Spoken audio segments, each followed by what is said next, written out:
Good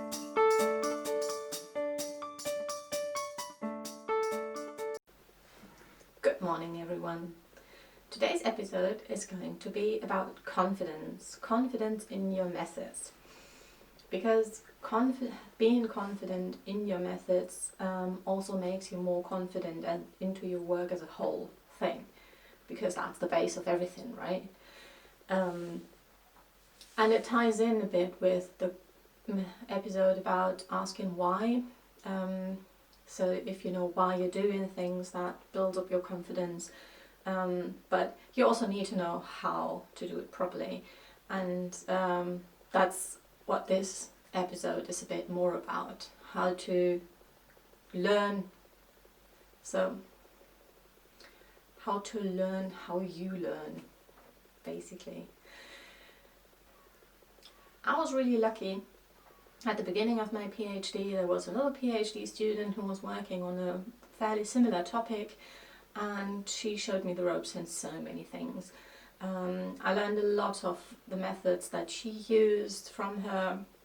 She didn't only tell me how to do it, she also told me about all the pitfalls that she had been through, and that I didn't need to go through. And we were working quite a lot together. For me, it was learning how to do it, repeating it, getting into the motions. And for her, it was I was helping her out with her experiments. So she gained something from it, I gained something from it. And whilst we were working together, we were talking a lot and learned things from each other. Things about the experiments, things about other things in life. We became friends over that. I mean, that's a great story. Not everybody is fortunate enough to have a start like that. I see that. But what you can do is try and find a person who can explain things in a way that you can understand it. Because in academia, nobody is ever told how to teach. And that's super weird, because we're teaching people all the time. Like, every new person in the lab gets an induction and gets told how to use this or that piece of equipment. And if you're going as a visitor somewhere, you go there because you usually want to learn a new method or use that equipment that they have, or collaborate in some way like that. All we do is about knowledge and about transferring that knowledge from one person to the other, but nobody tells us how to teach, right? So if you need to learn something, try and find a person that you feel thinks fairly similar to you, because we all have different ways of connecting new things into a story that then makes sense to us, okay? And if another person has a different way of thinking, it's really hard to understand and follow something that you are learning anew from them. So, once you've got that person, try and get samples that you can run on your own, that you know the values of, obviously, because you want to know if you're doing it right. And then you're trying to get hold of any sample that anyone has spare, right? And then you keep doing it until you have the feeling, okay, now I know what I'm doing. I can handle it with this type of sample, I can handle it with that type of sample. And then you start going and go wild on your own samples. You can even grow some experiments just to try different methods, so that you have, grow some experiments as plant sciences, obviously, but I'm sure the same works for cell cultures. So make sure that you've trained your method well before you actually go into your first important experiment. And I say important because I said that in a different episode.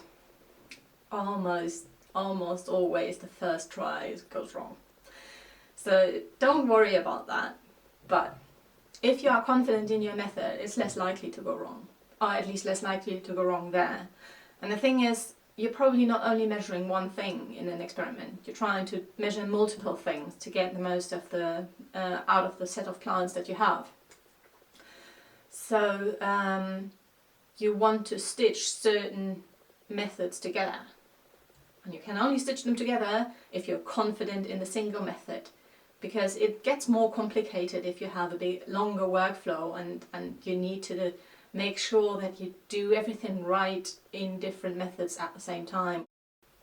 So now that you are confident in your method, you can not only be more efficient about it, because you have a waiting time in method A, and then you can already start method B, because then you have a waiting time there, and you can tie things together a bit better. You could also tweak the method a bit so that it fits your purpose better. But you can only do that if you know that, okay, you know the protocol, you know the pitfalls, and if you tweak it here, you probably won't run into problems.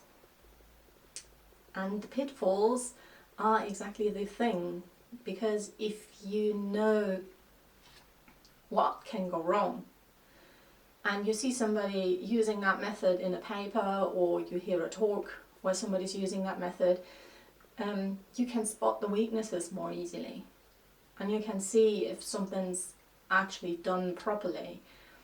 Because not every steak that's brown on the outside is actually well done on the inside, right? And that's important to notice, because that's a whole different episode that I'm going to talk about that. But it shows you that even people that talk at big conferences don't always do things the absolute proper way. And again, that boosts your confidence because you know how to do it properly, and you can do it properly. So it's a good thing to add to your personal kind of scoreboard. New skill learned, box ticked, yes, really good, well done you. And that boosts your confidence, doesn't it? And that ties back into what I said in the beginning. Being confident in your method makes you more confident into your whole work. Because if somebody ever asks you, not only why did you use that method, but did you do this or that in that method, because they know the method and they know the pitfalls, well, you can say, yeah, thought about that, not a problem for me. And that's pretty good, isn't it? So I think that's where I'm leaving it for today. I'll see you again tomorrow, and until then, keep on smiling.